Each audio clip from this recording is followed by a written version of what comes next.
Palembang Emas Darussalam, moto itu yang membuat kita bersatu. Izinkan saya membuka pertemuan ini dengan mengucap salam. Assalamualaikum warahmatullahi wabarakatuh. Pisang Geda dibuat Baroya, ube selo dibuat Manan Sahmin. Perkenalkan, nama saya Raden Muhammad Ali Hanafia, cukup disapa dengan Mang Amin. Pemirsa sekalian, hari ini segala puji bagi Allah yang telah mempertemukan kita untuk mengangkat kembali salah satu khazanah budaya dari Kota Palembang, yaitu kain pelangi. Kalau kita bicara masalah kain pelangi, tentunya Palembang itu sendiri mempunyai sejarah yang panjang. Dari berdirinya Kerajaan Vijaya, datangnya priayi-priayi dari Jawa yang mendirikan satu kerajaan besar di Kota Palembang, yaitu Kerajaan Palembang dengan Kuto Gawangnya. Kemudian silih bergantilah sampai dengan berdirinya pula Sultanan Palembang Darussalam yang didirikan oleh Susunan Abdurrahman Khalifatul Mukminin Saidul Imam. Kemudian Palembang juga mengalami masa keresidenan atau masa kolonial sampai dengan saat ini. Tentunya dari sejarah panjang Palembang itu sendiri mempunyai tinggalan-tinggalan, baik tinggalan sejarah yang berupa bangunan-bangunan, kemudian tinggalan budaya, bahasa, piranti saji, dan lain sebagainya, termasuk kain. Salah satu kain yang terkenal di Kota Palembang adalah kain songket. Songket ini sudah terkenal, diperkirakan sudah ada pada masa Sriwijaya.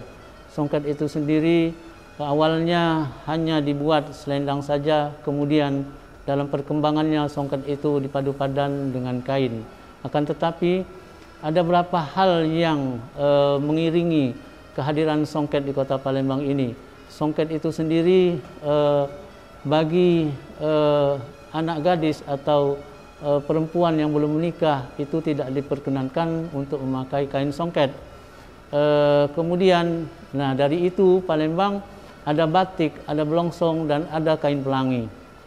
Kain pelangi ini sendiri bukan berbentuk sebagai bahan, artinya busana atau bahan baju, akan tetapi ini merupakan kain adat dan selendang adat.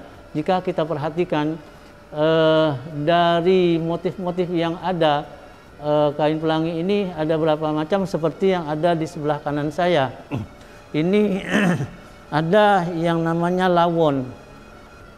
Kenapa kain ini misalnya dikatakan lawon?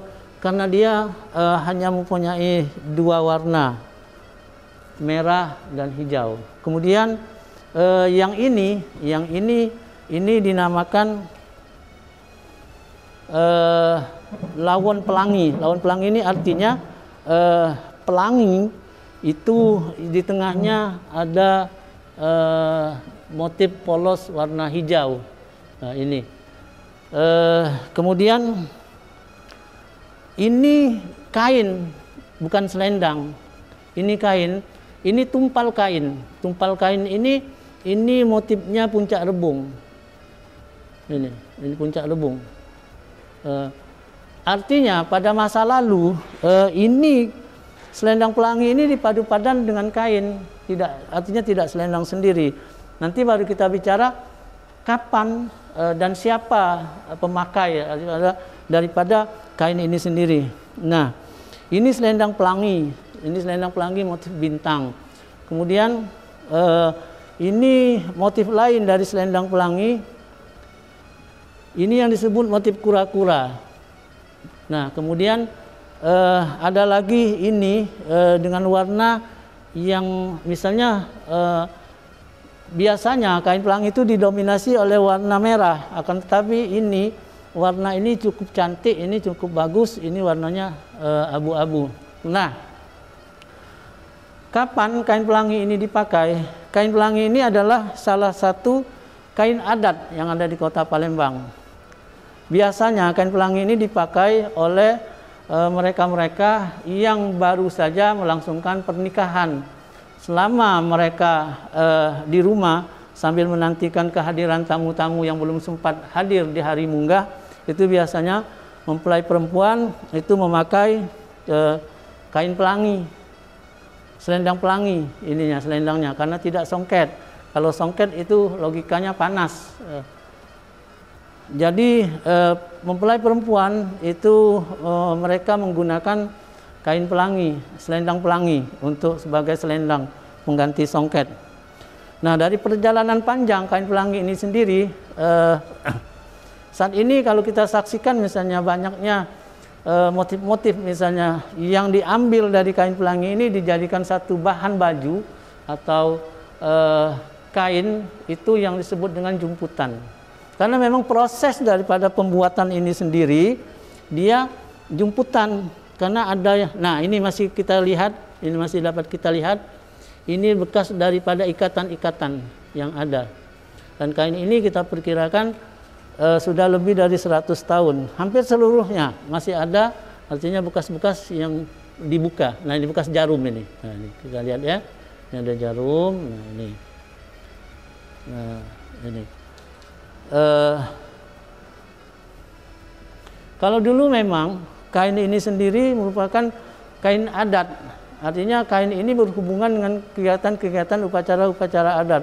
Itu tadi yang saya katakan bahwa dalam perkembangannya kain ini sendiri sudah dibuat berbagai motif dan sudah misalnya dibuat untuk tidak saja misalnya bagi mereka yang sudah menikah, itu semua misalnya lapisan bisa memakai kain ini.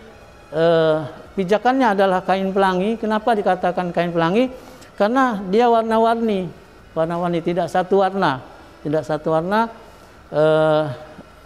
jika kita lihat. Nah ini yang namanya sumping, motif sumping ya, ini sumping. Hampir setiap selendang di kota Palembang ini dia ada sumping, ini motif sumping ini. Nah ini, tuh.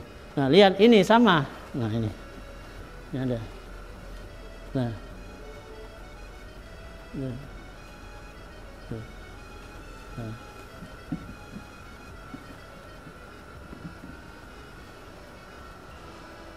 Lalu misalnya apakah misalnya perkembangan kain pelangi ini sendiri pada masa sekarang misalnya dengan munculnya misalnya kreativitas daripada masyarakat misalnya melanggar misalnya adat, melanggar budaya? Tidak sama sekali. Artinya memang demikian harusnya pakaian-pakaian, kain-kain tradisional itu harus dikembangkan sedemikian rupa sehingga orang mengenal bahwa jumputan yang ada sekarang ini berasal dari selendang atau kain pelangi pada masa lalu. Jadi memang demikian sejarah daripada misalnya apa-apa yang ada sekarang ini tentunya mempunyai proses panjang sehingga munculnya misalnya apa yang kita kenal itu tadi dengan kain pelangi. Kalau kita bicara misalnya tentang perbedaan antara motif songket dengan motif pelangi atau jumputan yang sekarang dikenal dengan jumputan. Kalau songket itu kan dia ditenun. Jadi ditenun itu memang sebelum ditenun itu pembuatan songket itu dicukit terlebih dahulu dengan menggambarkan motif-motif yang akan misalnya kita buat. Seperti kalau songket itu ada naga besaung, ada nampan perak, ada bungo paci, ada bungo cino misalnya, ada jando beraes misalnya, dan lain sebagainya. Nah, kalau pelangi atau jumputan ini sendiri, ini kalau kita lihat, nah di sini ya, ini kan dia diikat, lalu misalnya dicelup merah terlebih dahulu, yang ininya, yang putihnya ini diikat dengan tali dan dibalut dengan plastik, maka dia tetap saja menjadi putih misalnya. Nah ini misalnya seperti ini misalnya, ada yang motifnya titik 7 misalnya, ada yang motifnya titik 5, ada yang motifnya titik 3 dan seterusnya. Jadi motif-motif itu yang melekat pada kain pelangi yang sekarang dikenal dengan jumputan. Seperti misalnya ini misalnya puncak rebung, nah, ini motif puncak rebung. Ini misalnya sumping, nah ini. Nah ini yang misalnya yang titik 5 misalnya, nah inilah, ini motif titik 5. Nah, inilah sekarang yang dikembangkan oleh para pengrajin di era misalnya kreatif sekarang, di era ini para pengrajin mengembangkan pelangi-pelangi ini sedemikian rupa sehingga berbagai motif yang dikembangkan oleh para pengrajin itu sendiri untuk menarik misalnya agar orang suka memakai misalnya kain-kain yang dibuat yang berasal dari kain tradisional gitu. Barangkali inilah sedikit informasi dari saya mengenai kain atau selendang pelangi yang pada saat ini dikenal dengan kain jumputan. Terima kasih.